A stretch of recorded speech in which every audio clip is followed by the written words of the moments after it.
Just hitting noon here on the East Coast and a Fox News alert, another bombshell report on the Benghazi terror attack. Welcome to this hour of Happening Now. I'm Jenna Lee. And I'm John Scott. A Senate Intelligence Committee report on that attack on our Libyan consulate has just been released. It disputes what the Obama administration told Americans after the incident. The report finds the U.S. should have anticipated and prepared for an attack, that Benghazi was under-resourced. No U.S. military forces were in position to intervene to help the victims, and the Libyan guards on site that night did nothing. Ambassador Chris Stevens, along with 3 other Americans, were murdered, and the victims' families have been pleading for answers ever since. Joining me now, KT McFarland, Fox News National Security Office analyst, I should say, and former Deputy Assistant Secretary of Defense in the Reagan administration. The report out just this morning, 85 pages. I don't know if you've had time to read through it all, but are there any surprises to you? You know, John, it is a bombshell. And why? Because they conclude the attacks on Benghazi were preventable. Now, that means Americans died and those deaths could have been prevented. That's a bombshell. Now, they say that the reason is the State Department didn't tell the military that they had a consulate there. The intelligence community didn't share what they knew about the al-Qaeda affiliates in the region. It just sounds like nobody was talking to anybody, and yet we all know they should have been talking to each other. So I conclude from this, John, it is no longer a phony scandal. We have now gone past that. We now have demonstrable proof from a bipartisan Senate committee that this is not a phony scandal. This is a real thing. And my conclusion is it is time for a special prosecutor for the United States Congress, or at least the House of Representatives, to appoint a special select committee to get to the bottom of this, because every week there are more unanswered questions about what really happened and why. There are also conclusions very vividly highlighted in this report that the administration has not been helpful, was not helpful to these Senate investigators. Let me read one of them for you.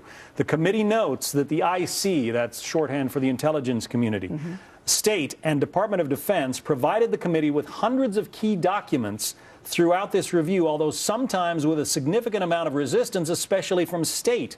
This lack of cooperation unnecessarily hampered the committee's review. They are still not coming forward, you know, with the evidence, even to a U.S. Senate committee. Yeah, I mean, they're stonewalling.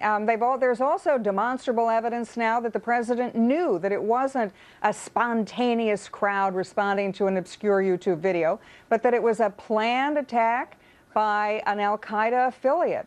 So, again, there's a lot more information that we're now getting out, and it's time for a special prosecutor. John, I was in the White House during Watergate, and I know how if you're in the administration, you're in the executive branch, you don't want to give over documents that are going to make you look dopey or make it look like you've made mistakes. But in this case, people died.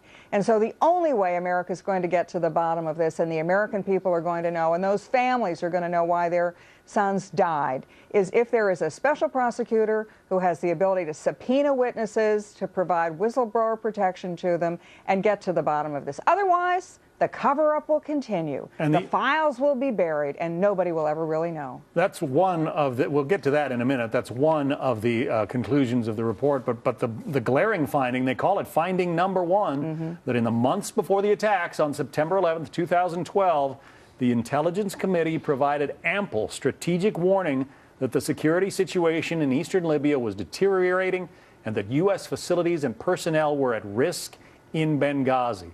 So intelligence was providing the information. It's just that nobody, apparently at the State Department, was listening. That's the smoking gun, John. The intelligence was provided. So then the question becomes, why did the State Department not act on that intelligence? Why did they look the other way? I mean, look, my apartment building in New York City on September 11th had more added security on September 11th anniversary than a consulate in the most dangerous part of the world. So why? There are a lot of unanswered questions, and it does seem that we continue to have more and more unanswered questions. We now have a smoking gun. We now have demonstrable proof that those attacks should have been prevented.